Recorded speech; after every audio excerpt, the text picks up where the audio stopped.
Je suis très heureuse de vous accueillir à Benay pour le lancement de ce conservatoire d'essences végétales anciennes.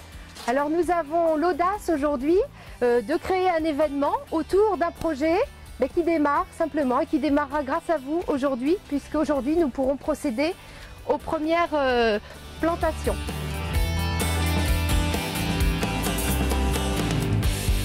Je pense que conserver les traces et conserver cette diversité en termes d'essences végétales me paraît indispensable. Moi j'ai vu les paysages se modifier entre la Loire et la forêt. Nous avions une multitude de polycultures en bordure de Loire qui ont disparu au fil du temps. C'est une forme de souvenir en fait des gens qui ont planté à l'époque ces cépages et qui sont aujourd'hui disparus. Voilà, les pieds de réglisse, il y en avait énormément auparavant, maintenant il n'y en a plus beaucoup, ou seuls certains savent encore où ils se trouvent. Donc cette mémoire-là disparaît, donc il est important que l'on puisse recenser ces espèces et puis les conserver dans de bonnes conditions.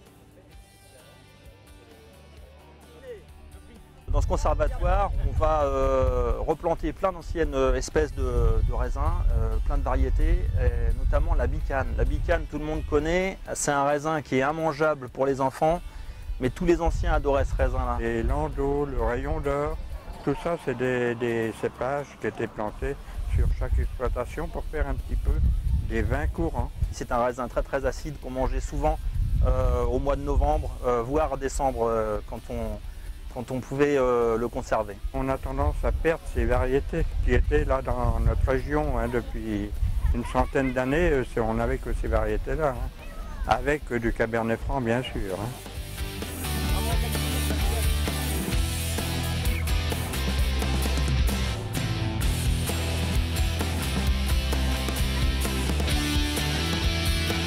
C'est une très bonne initiative qui permet à beaucoup de jeunes de prendre conscience de ce qui existe comme matériel végétatif sur un terroir. La tradition perdure avec le cabernet franc, mais en même temps on essaie de faire de Bourgueil une appellation qui soit très vivante, très animée, avec beaucoup d'imagination.